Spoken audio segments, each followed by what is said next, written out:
How could you forget something so basic, Clara? Emily would never be so careless.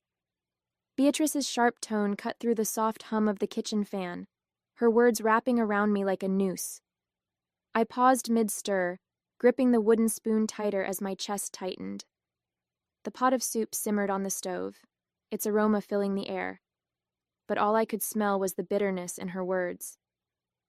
My name is Clara Mason.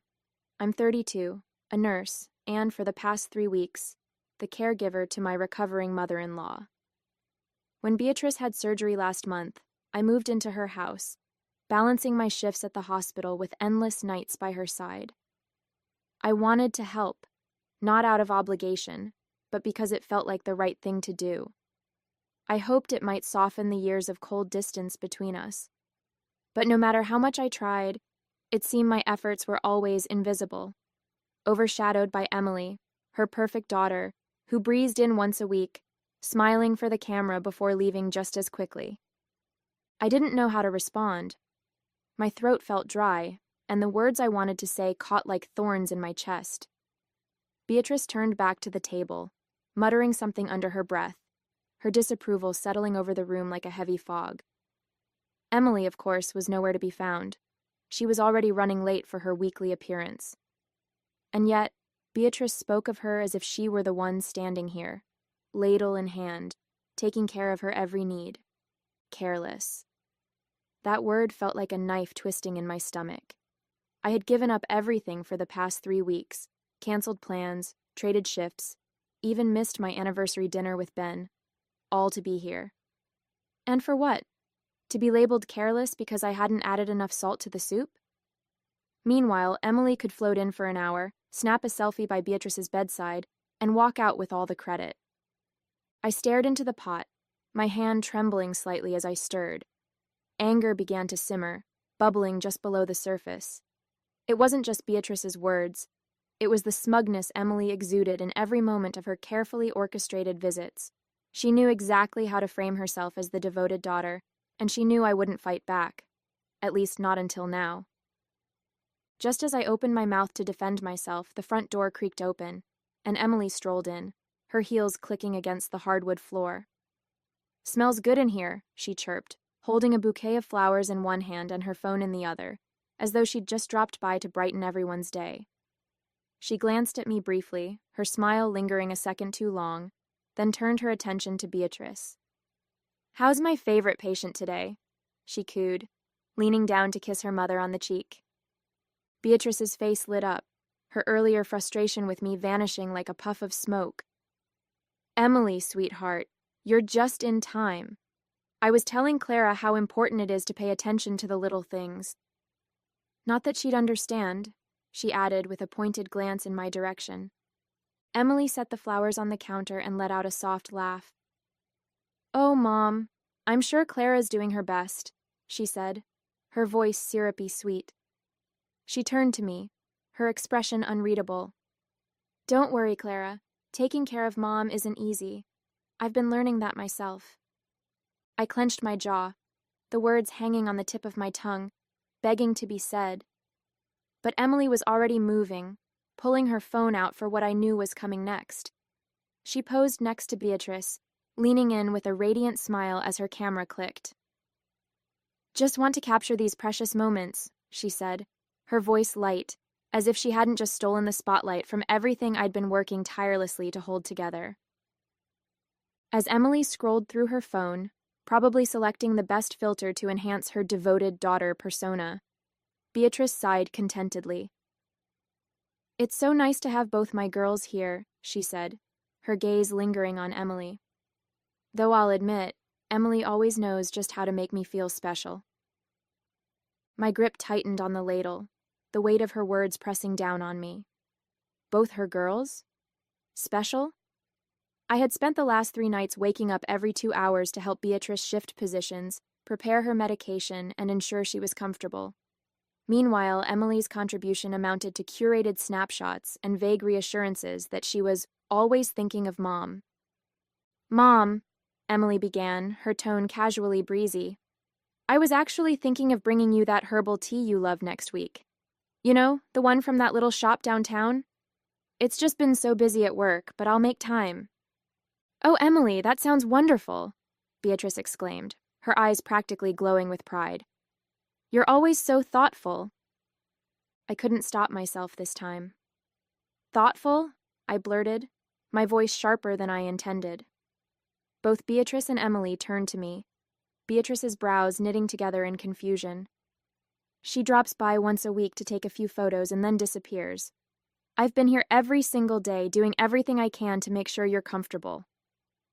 Emily's smile didn't falter. If anything, it grew wider, but her eyes flashed with something colder.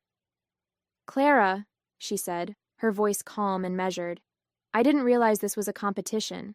We're all doing our part in our own way. Some more than others, I muttered under my breath, turning back to the stove. I could feel the tension in the room shift, but I wasn't about to let her patronizing tone get the last word. The moment the words left my mouth, regret washed over me. Even though I was right, I hated that I'd let my frustration spill over, that I'd stooped to making it sound like I was keeping score. It wasn't who I wanted to be, no matter how unfair things felt. Later that evening, I slipped into the guest room, shutting the door quietly behind me. I sank onto the edge of the bed, my phone already in my hand. Ben picked up on the second ring, his voice warm but distracted. Hey, everything okay? No, I said, the word tumbling out before I could stop it. I'm exhausted, Ben. I've been doing everything for your mom, everything, and she doesn't even notice. Emily walks in for 10 minutes with flowers and a fake smile, and suddenly she's the perfect daughter. Ben sighed heavily on the other end, the sound crackling through the speaker. Clara, you know how my mom is. She's always been like this. You can't take it personally. I know she's like this, I snapped, my voice sharper than I meant. But that doesn't make it easier. Do you have any idea what it feels like to be here, day in and day out, and still be invisible? I stopped, swallowing the lump in my throat.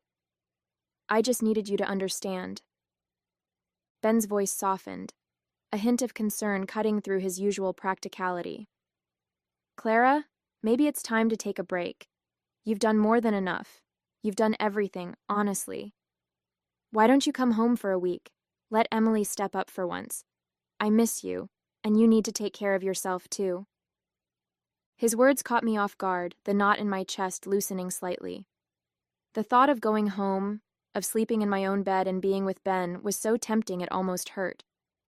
But then I thought of Beatrice, her frailty, her stubbornness, and the nagging guilt in my stomach returned. I don't know, I said quietly. What if she needs me? She'll manage, Ben said firmly. You've been more than generous, Clara. It's okay to step back. You're not a bad person for putting yourself first for once. Ben and I lived 2 hours away in a small apartment we'd made our home over the last 5 years. When Beatrice's surgery was scheduled, I'd offered to move in temporarily to help with her recovery. Ben had wanted to be there too. He adored his mom despite her quirks, but his job was at a critical point, with deadlines he couldn't ignore. He'd called every day to check in, always asking how I was holding up, but I knew it weighed on him that he couldn't be here to share the burden. As much as I missed him, I couldn't blame him. He was doing the best he could, just like I was. I sighed, gripping the phone a little tighter. I don't know, Ben, I said finally. It's not that I don't want to come home, I do. I miss you, and I'm exhausted. But I can't just leave her like this. She still needs someone here. There was a brief silence on the other end before Ben spoke again, his voice calm but firm. I get it, Clara. You care about her, even if she doesn't always show it. Just think about it, okay? You've done so much already. It's not selfish to take care of yourself, too. I'll think about it, I said quietly, my throat tightening. I promise. It felt like the right thing to say, even though I wasn't sure if I could really let myself walk away. The next morning, I found Beatrice in the living room, sitting upright in her chair with the television on low. She didn't look up as I entered, her attention fixed on a weather report. I hesitated, wondering if I should start the conversation with a simple, "Good morning." But before I could speak, She turned to me with a pointed look. "Clara," she said, her tone already laced with irritation. "I couldn't help but notice how late dinner was last night. It's not good for my digestion to eat that late, you know." I blinked, taken aback. "Dinner was ready as soon as Emily left. I thought we agreed." "Yes, because you didn't have it prepared earlier," she interrupted, her words sharp. "When Emily is here, everything feels more put together. She doesn't need to be told what to do." I clenched my hands at my sides, biting back the words I wanted to say. "Emily stayed for less than an hour," I replied carefully. "She didn't even stay for dinner." "That's not the point," Beatrice snapped, leaning forward slightly. "Emily knows how to handle herself. She doesn't wait for me to tell her when or how to do things. She's considerate." I let out a slow breath, trying to keep my composure. "I've been here every day, Beatrice. I've been doing everything I can to make sure you're comfortable." "And yet, somehow, it always feels like a struggle," she shot back, her voice growing colder. "You're here physically, Clara, but emotionally, you're checked out. You don't seem like you actually want to be here." Her words struck like a blow, my chest tightening. "That's not fair," I said, my voice trembling despite my efforts to stay calm. "I've put my life on hold to be here for you. I've been—" "Sacrificing?" she cut in, her tone dripping with sarcasm.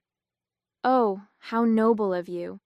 If it's such a burden, Clara, maybe you should have just let Emily handle it. She's busy, yes, but at least she doesn't make me feel like I'm an inconvenience." I opened my mouth, then closed it, unsure of how to respond. The hurt and anger bubbled inside me, but I knew saying anything more would only make it worse. Instead, I straightened, my voice quiet but firm. "I'm doing my best, Beatrice. I'm sorry if that's not enough." She waved a hand dismissively, turning back to the television. "Your best isn't what I need, Clara. Emily understands me in ways you never will." The room felt suffocating, her words hanging in the air like smoke. Without another word, I turned and left, retreating to the guest room to collect myself. Tears pricked at my eyes, but I refused to let them fall. Not yet. Not in front of her. Sitting on the edge of the guest bed, I stared at the neatly folded clothes in my suitcase, my thoughts swirling.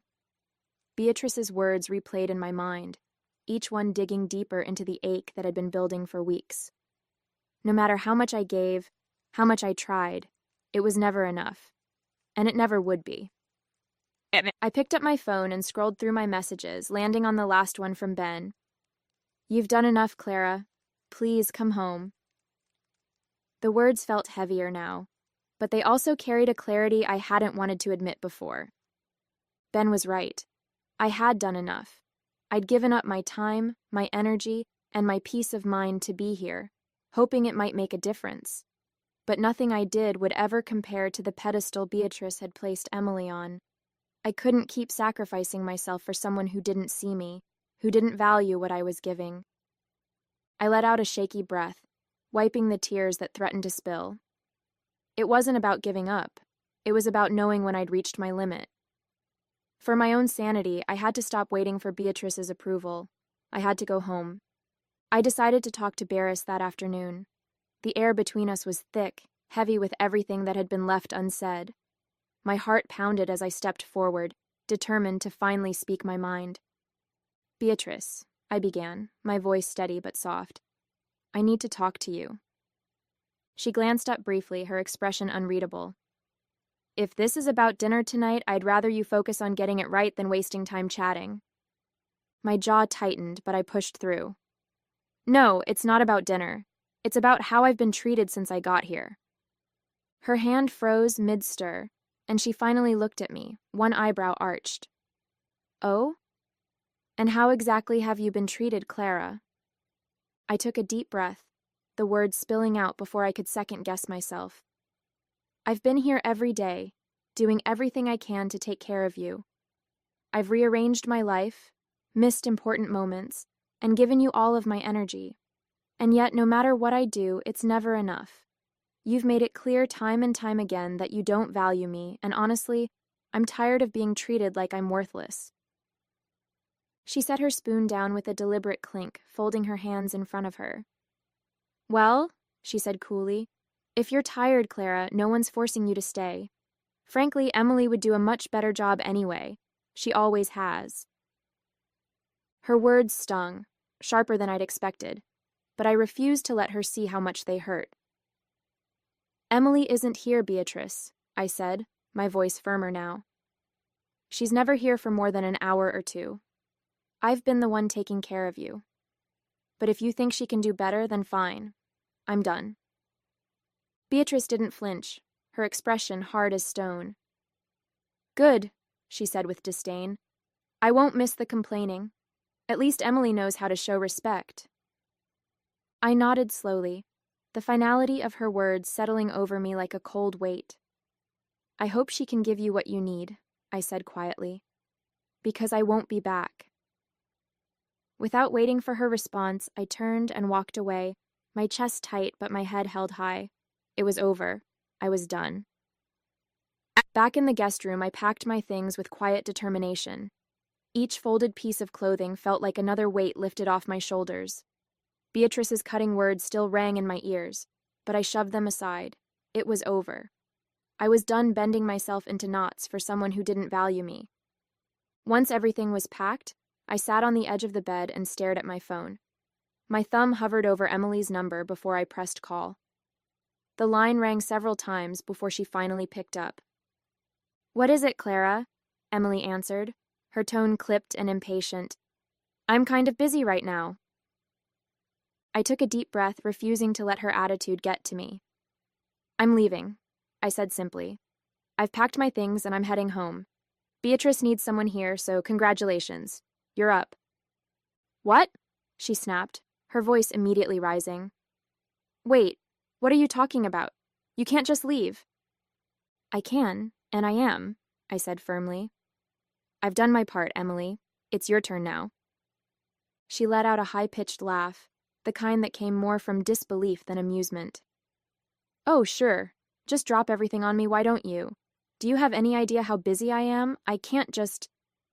I've been here for weeks, I cut in, my voice steady. You've had time to prepare for this. Mom's your responsibility too, and she seems to think you're better at this anyway. I'm sure you'll figure it out. Are you kidding me? Emily shrieked, her tone growing more frantic. I don't have time to babysit her. That's your thing, Clara. You're the caretaker, not me. Not anymore, I said, my voice cold. Good luck, Emily. Before she could respond, I hung up, exhaling a shaky breath. I stood, grabbed my suitcase, and headed for the door.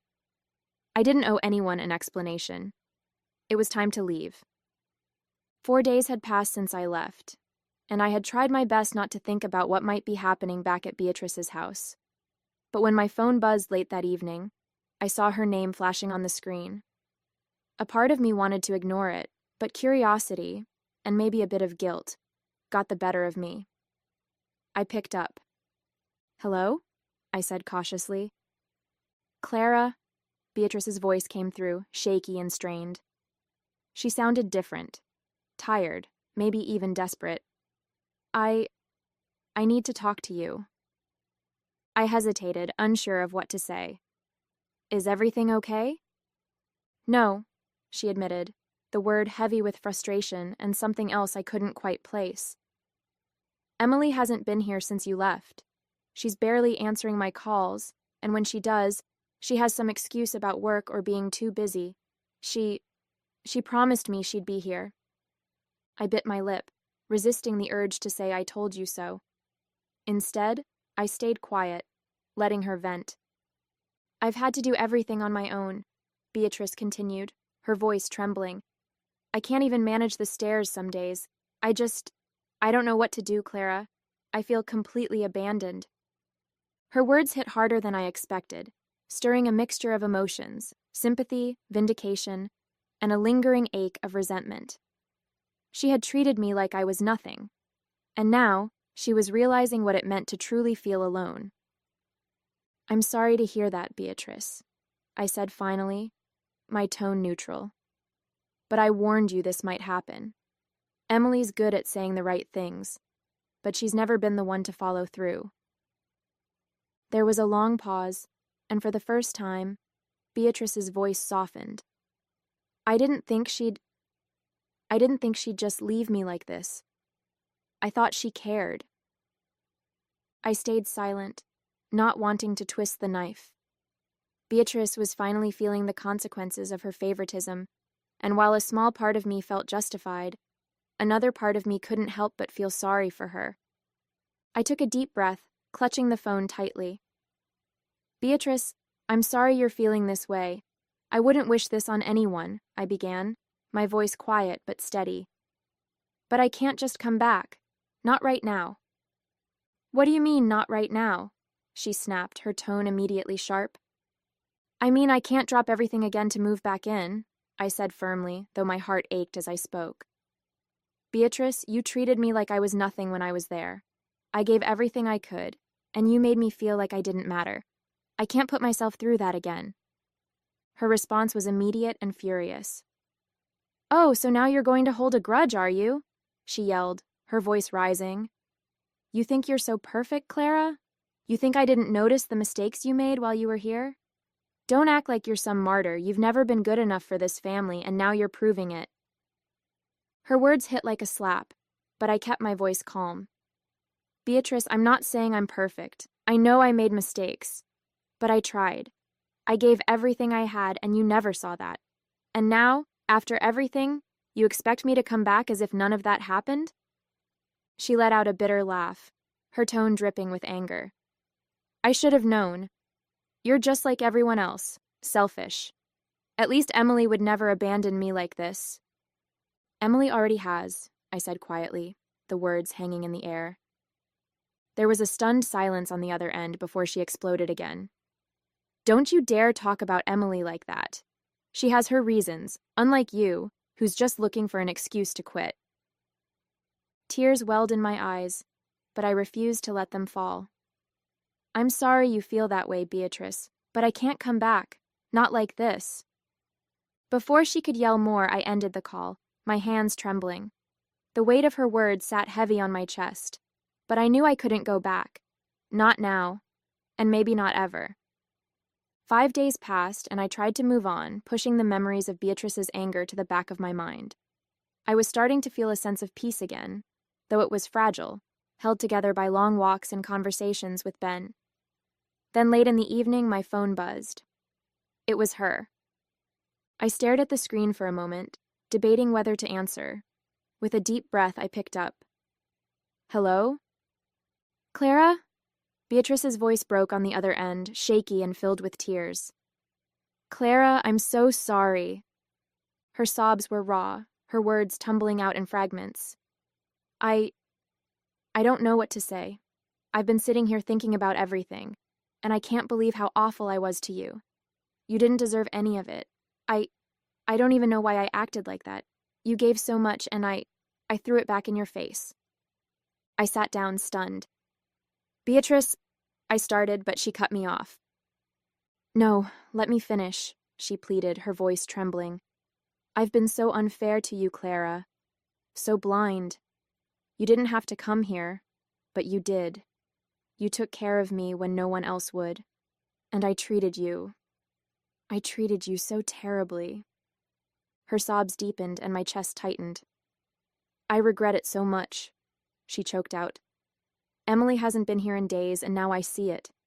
I see what you were saying all along. I need you to know how sorry I am. I didn't deserve your kindness, but you gave it anyway. Tears pricked at my eyes, her sincerity cutting through the pain I'd been carrying. I took a deep breath, steadying myself.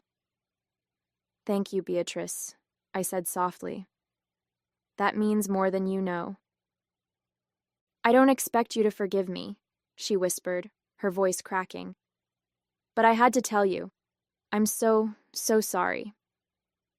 I sat in silence for a moment, letting her words sink in. I'll need time, I said finally, my voice gentle but firm. But I appreciate your apology. It's a start. It is, she said, her sobs quieting. I'll try to do better, Clara. I promise. When the call ended, I set the phone down, my heart heavy but lighter all at once.